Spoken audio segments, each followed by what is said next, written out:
and welcome. Today we are going to be talking about the methods which bring about muscle lengthening and release. I'm in South Africa and we're allowed to exercise as much as we want to now, but there are still some countries that are unfortunately in lockdown, so I understand how that feels. During lockdown it's very hard to match the intensity of a normal triathlon training block. We don't have the same amount of space, maybe we don't have the same amount of equipment. It's just impossible to put our bodies through the same intensity of training as we usually would. So as a result, many of us would have lost some form of fitness or conditioning. A few videos ago, I discussed the risk of injury being at an all-time high coming out of lockdown and getting back into training. If you missed this video, I'd suggest you go back and watch it as it sets a nice backdrop for the content of this video.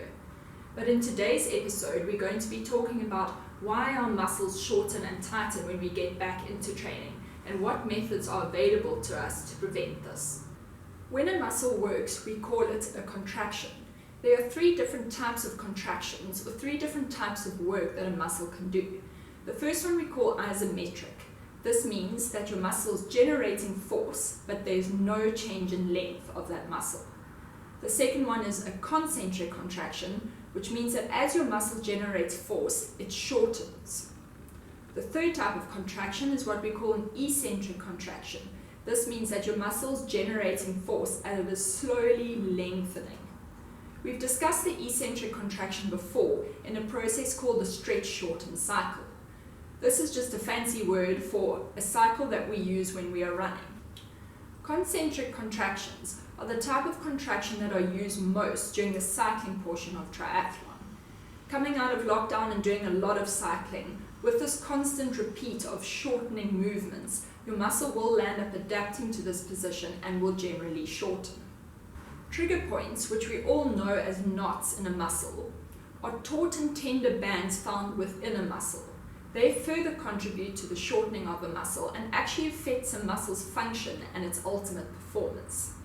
Eccentric contractions, which are found a lot in the stretch-shorten cycle of running as we discussed previously, often result in delayed onset muscle soreness. This is also known as just being stiff after any activity. Coming out of lockdown and people being back on the road and running a lot, I'm sure many of you would have experienced a sudden stiffness in the first week back to training. We've all been taught to stretch from a young age. When we were at school before starting our sports activity, our coaches would usually say to us that for a warm-up we need to stand in a circle and stretch. I don't know how many of you have ever asked yourself why you stretch or how long should you stretch for or is stretching effective.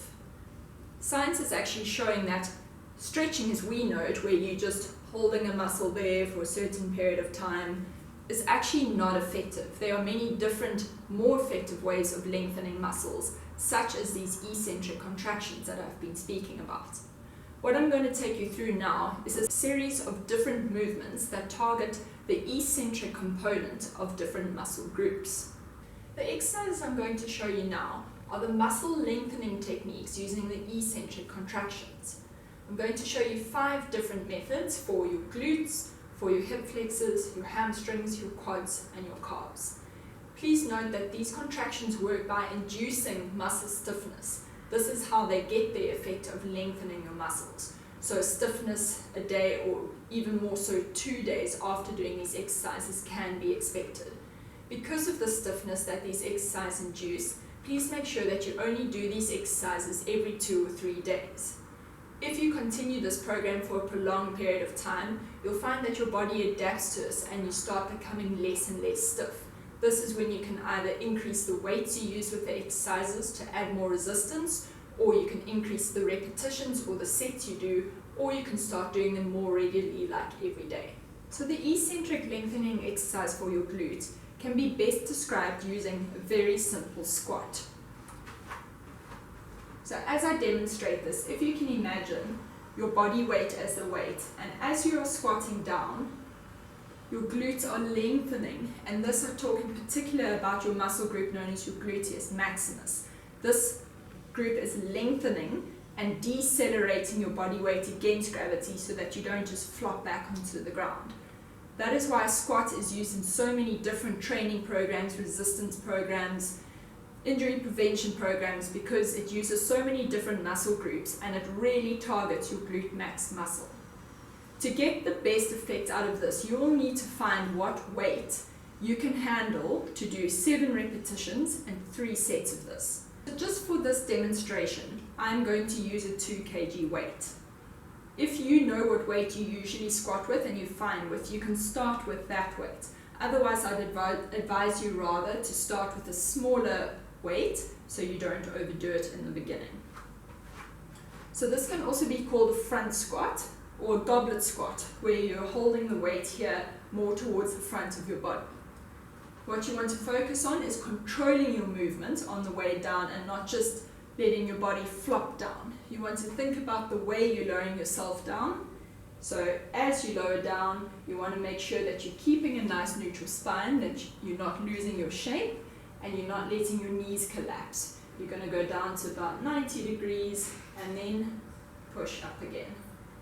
You want the focus to be on the amount of time you spend lowering yourself down. The more time you can take lowering, the more benefit you will get out of the exercise. For an eccentric exercise for your glute med muscle, this is the muscle that stabilizes you in a single leg stance, or if there's no weight on it, it's the movement out to the side. Generally, this muscle becomes a problem when it's in the weight-bearing portion of its function.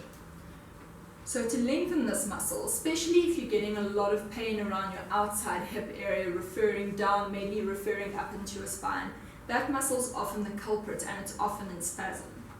If you want to lengthen this muscle, you need to perform very controlled single leg squats. Down, place your other leg down and lift up. What you need to watch out for in this movement is that as you're going down, you're not allowing your knee to drop in that angle. You want to make sure that you keep the center of your kneecap over your second toe and it comes down perfectly. You control the movement down very slowly. Place your other foot down and push up again. This technique is for lengthening your hip flexors. What you'll need for this is a foam roller or something round like this that can hold you up above the ground, as I'm going to show you now.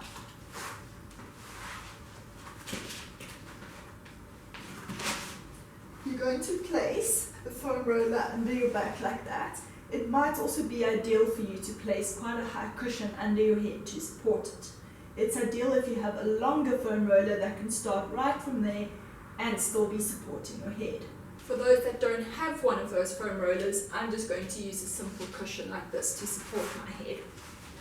So you're going to place the foam roller in the middle of your spine and let your head relax onto the pillow. Place your hands at your sides for support, or if you find this exercise easier, you lift your hands up and it encourages you to balance a lot more. So if you're going to be lengthening your right hip flexor, you want to bend, straighten your leg, and over 10 seconds you're going to slowly lower your leg right down onto the ground and then slide to the start position. Make sure as you do this that you activate your core, so you're keeping your lower abdominal area very, very tight and your back flattened onto the foam roller. So you're going to activate, lift your hip, straighten your knee, and over 10 seconds,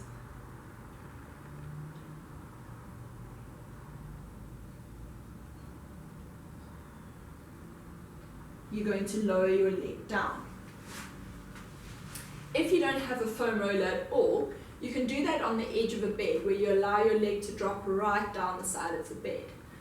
If you can, it is almost ideal to have a surface like that because you can allow more of a give down into hip flexion. This, however, does require a lot more control, so you have to really know what you're doing when you're activating your core to be able to stop your pelvis from extending. I'm going to show you what it looks like quickly if you don't have control over your core activation during this movement.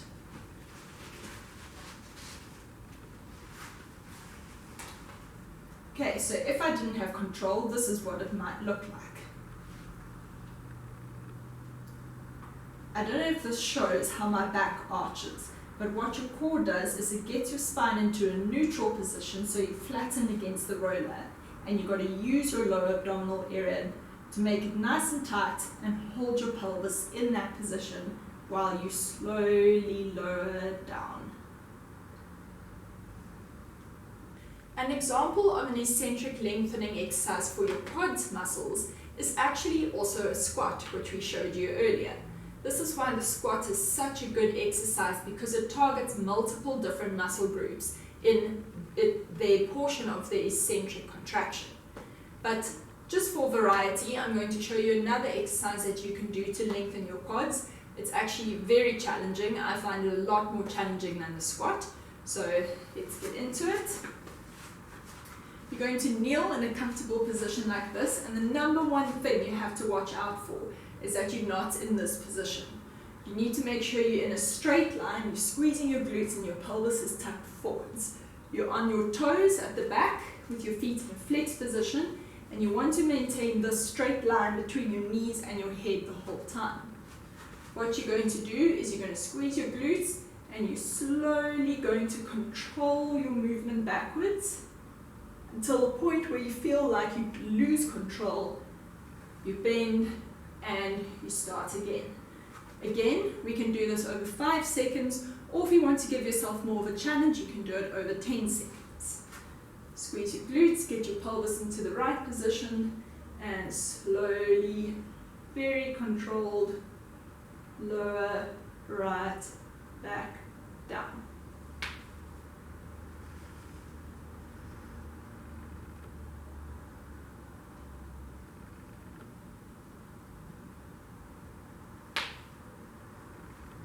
This is the eccentric lengthening for your hamstring. You want to be performing a diving action where you are hinging at your hips while keeping your knee at a perfectly flexed position. If you're going to be trying to lengthen your right hamstring, you want to keep your right knee at only 10 to 20 degrees of knee flexion. It remains in this position throughout the duration of the exercise. You're not doing a lunge movement where your knee is moving. We're rather going to be moving from our hips. So set your right knee at 10 to 20 degrees, and you're going to hinge at your hips to perform a diving action and get your body in line. And then come up. What you want to focus on as you go down, that you are not opening up your pelvis, but it is facing the ground as you drop and lift your back leg to come up. If you're doing it on the left leg, this is what it will look like.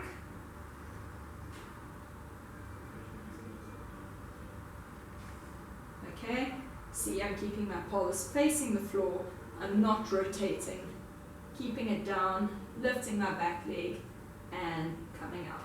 I don't know if you can notice during the exercise how my left leg is wobbling and moving a little bit. This just shows you how much stability your body needs to do this exercise. It's not an easy exercise, and as you're doing it, you'll feel quite a stretch coming down the back right hand side of your right hamstring, or vice versa on your left hamstring. If you want to make the exercise a little bit harder, you can use a weight. So if we're doing it for our left hamstring, you get your knee flexed, you're going to drop into that position, drop the dumbbell down on your right, and come up again. All this does is it adds an extra weight and requires more control from the hamstring, that is controlling the downwards movement. Remember that these exercises make you stiff, so don't be surprised in 2 days' time when you wake up and your hamstrings are really, really stiff. The stiffness can also last 2 to 3, maybe even 4 days, depending on how intensely you did these exercises. As I warned beforehand, rather try and start with a low weight and low repetitions so you get the feeling of the exercise and you allow your body to adapt as you progress these exercises over a few weeks. For lengthening your calf muscles, and in specific your gastrocnemius muscle, stand on the edge of a step with your toes just on the edge and push up into a calf raise. Cross the leg you're not going to be using behind the other one, and slowly over 10 seconds lower your heel down as far as it can go. Place your other foot down and push back up on both feet into a calf raise, and repeat. Remember, the emphasis is on the amount of time you take to slowly lower down. This is where you'll get the biggest effect of lengthening.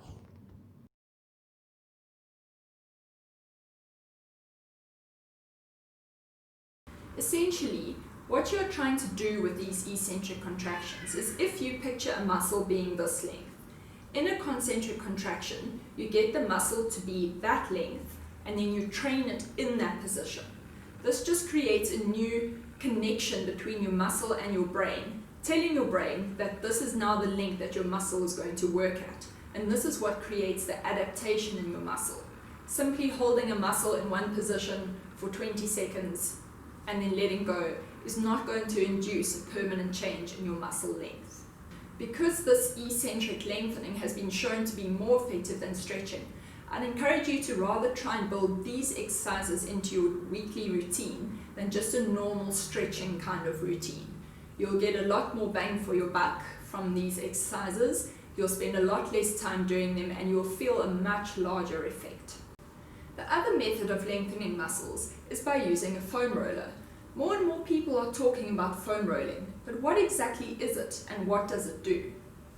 Foam rollers refer to a range of devices that are designed to help you perform a self-massage. The standard foam roller you can buy from the shops is generally a PVC pipe with thick, hard density foam on the outside, such as this one. You can create a different variety of foam rollers using any materials you have at home. For example, this is a peanut, which I've made from 2 tennis balls using insulation tape. All you do is hold the 2 tennis balls there and then mask it all together. Same thing applies to this little one, except I've used golf balls, so they're much harder, and because it's smaller, it will be able to get deeper into areas that are very hard to reach with a flat surface such as a normal foam roller. This is probably the cheapest option. I just used an old paper towel, cardboard inside, and I took some strapping and rolled it around the outside. They're very easy to make, and if you're too lazy to make one, you can very easily buy one, but they are really useful tools to purchase. This is another option, also something you can buy in the shops, very different. You can even use your mom's bread roller in your kitchen. All you do is you roll it up and down on the muscle group that you want to target. So as you can see, there are many different devices that fall under the category of foam rolling. What you want to look at when deciding what device to use is the body contour, so what shape it is of your body that you are using. So are you wanting it for a long muscle like your quad muscle, or are you wanting it for your glute muscle, which is more rounded and it's got a lot more tissue?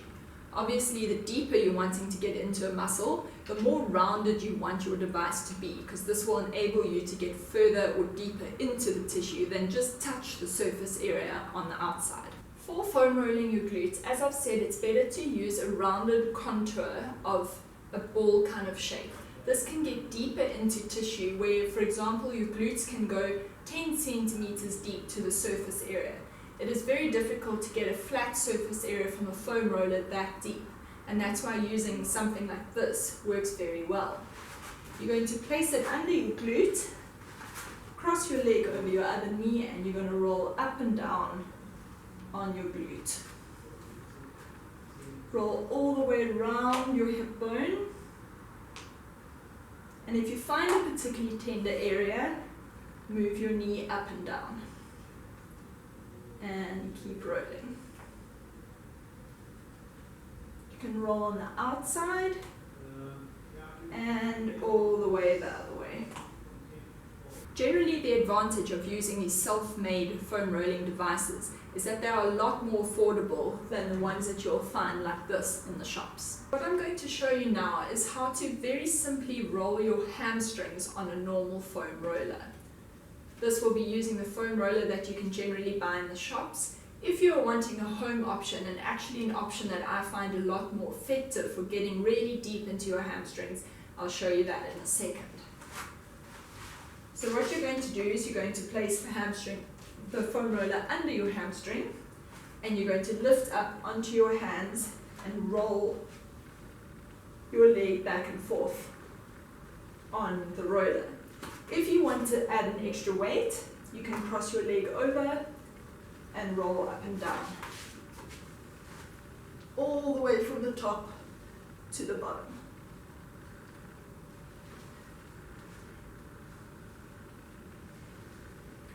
As I said, I find it very difficult to get deep inside your hamstring. So this is the alternate option that you can use using a homemade device. I like to use the peanut, which we discussed earlier. You put it right on the edge of a chair, under your hamstring. You can hold it there with either hand and stretch and bend your knee, and it really just gets really deeply into your hamstring. You can also turn it the other way around, which pushes it even further, and move up and down. Remember to move outside to your outside hamstring muscle. You can move it inside towards your inside hamstring muscle, and you can work all the way from your knee right up towards your glute muscle.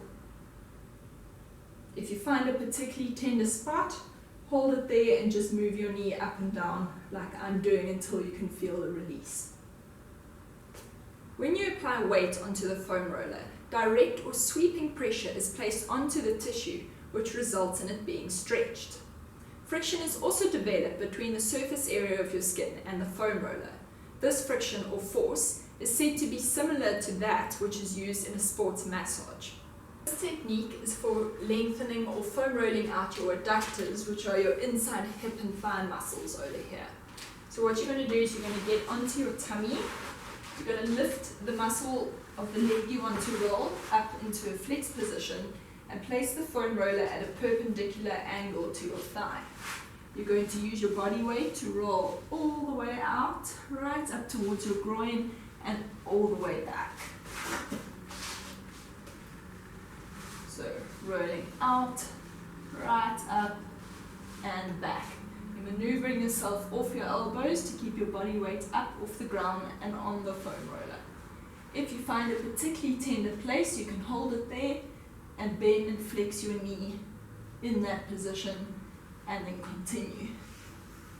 You need to do about 10 rolls in each direction to really get the added benefit of this temporary flexibility.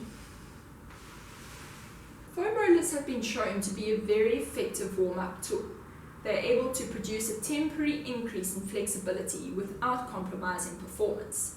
Recent research has shown that passive stretching before doing any workout or race actually reduces your power output and ultimately your performance.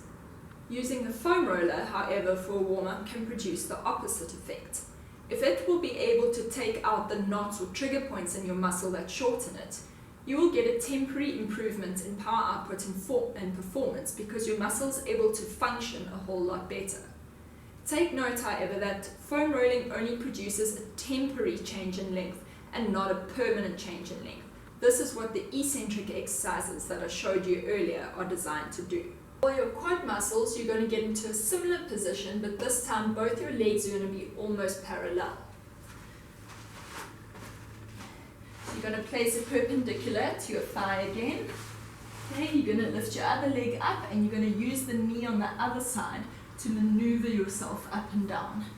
So you're going to work all the way from your knee up towards your hip and then pull yourself back. If you want added weight, you can add your other leg on top and roll back and forwards.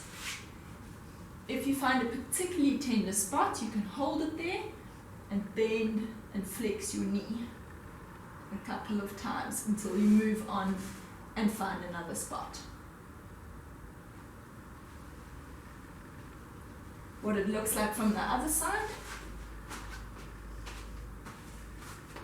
Leg up here to support yourself.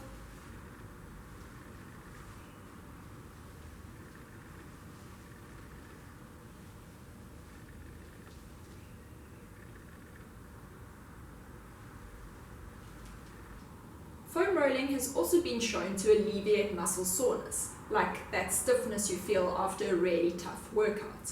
How this works is another story for another day, but if we can get the psychological aspect of training without pain right, then we can justify the use of foam rollers for pain relief. In your ITB, this is generally very painful and most people don't like rolling their ITB.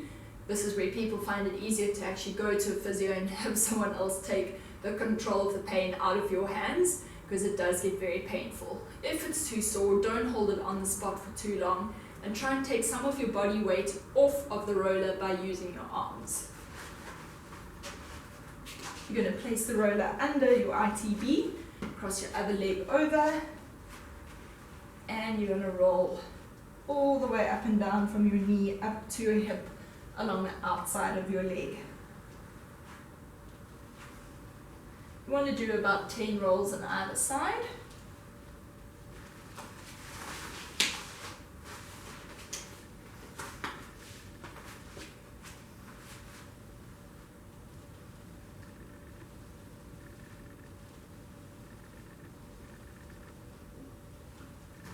To roll your thoracic spine, which is this part of your spine, you can place the roller directly behind you.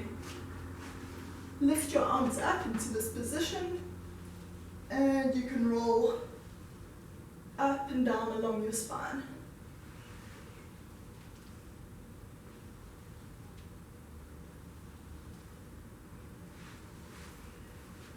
This is sometimes a very nice exercise to do when you've been on your bike for a long time in that very rounded position and your back gets very achy. It's nice to open up and get into extension.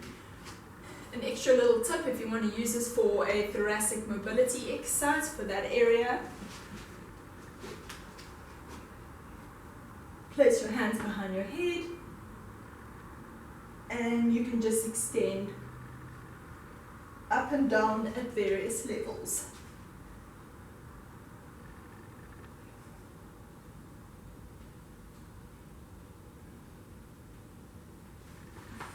I hope this video has been useful to you and has shown you some simple, time-effective and affordable ways of increasing your muscle length and preventing injury.